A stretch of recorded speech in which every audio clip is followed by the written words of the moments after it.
Secretary Adams, thanks for spending a few more moments with us. We have some questions from the web audience that I was wondering if you might share your thoughts on. One of them is who are the largest interests funding the naysayers and opposing legislation favorable to the environment?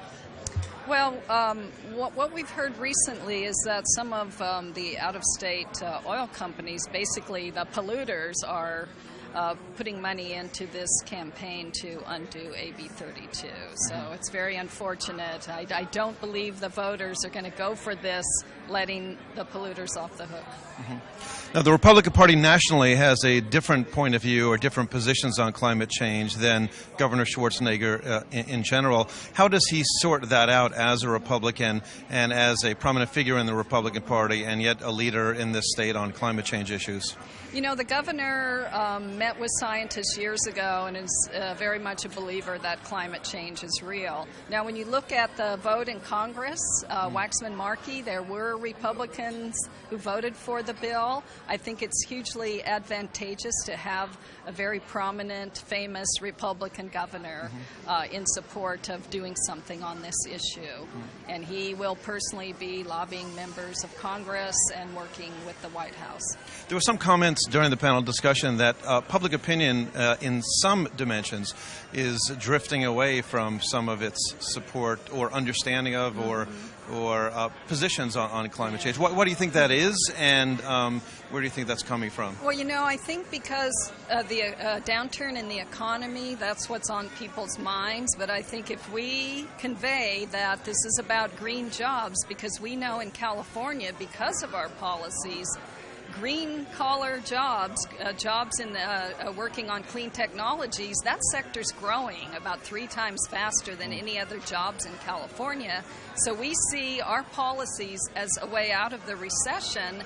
We know, too, that most of the venture capital clean tech investment in the U.S., 60% is coming into California because of our policies. So we think our policies will drive us out of this recession and will be good for our economy. And businesses need to understand, too, that if they are more energy efficient, that means they will be saving money. So I think we need to change the debate. One of the problems with climate change is that it's slow moving. It's difficult to see the impacts. But when you look at what has already happened in California, we now have a year-round fire season that's destroying homes, destroying lives, costing about $400 million a year. We have increases in heat-related deaths in California. Our snowpack, which is our drinking water for 38 million people, is in decline. So I think we need to educate and we need to show that doing something will be good for the economy. Yeah. I spoke with Dr. James Hansen from NASA a few months back, and a question I asked him I'd like to pose to you, and that is, isn't it absurd to think that American attention spans are long enough to have any type of change in behavior or that requires time, attention, or financial sacrifice? At some point, isn't it sort of game over when you look at how the culture responds to issues like this? Well, you know, our governor is a big believer in technology, and he is sure that technology is going to get us out of this problem, and Americans can continue their lifestyle. They can drive, you know, big, fast cars, but they will be clean cars, and technology will drive us out of this recession and make our environment better, and it will be a very painless way that Americans will not have to, their lifestyle will not have to suffer. Final question. The theme of the conference, and particularly tonight's reception, is around take action. If you were to speak to the web audience about what they might be able to do to take action in this area as our statewide leader in the environmental area, what would you suggest? Well, you know, there's some very simple things you can do, like changing your light bulbs to more energy efficient, You can bicycle as much as possible rather than drive. I do that. I live in one of those nice, livable, walkable communities where I try to walk, and at work, instead of driving to meetings, I walk to meetings. So there's simple things you can do. Also, through your utilities, our great utility PG&E, there are voluntary programs where you can donate a little bit of money towards renewable energy, a few dollars a month.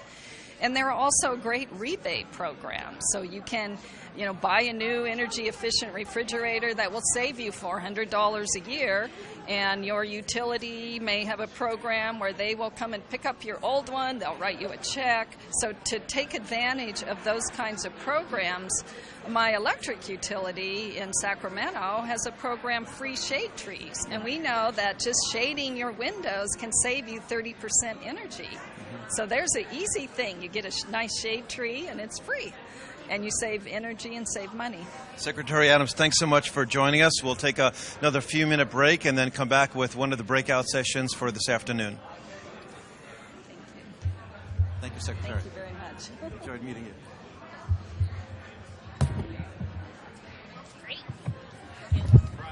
Hey. Dave Molnar. Good. I just stopped by, see how you doing. I'm doing great. All right. Yeah. Looking for business wherever I can find it. Yes, we all are these days. Amazing environment. So things worked out okay for you? Fairly easy? Yeah, I think so. Starting something new and consulting and developing this whole area of social media and some experimentation. What's new with you? I'm getting ready to go to Ecuador to do a show with Ted and National Geographic. It'll be really interesting. They were going to do live streaming, but they found out what the cost was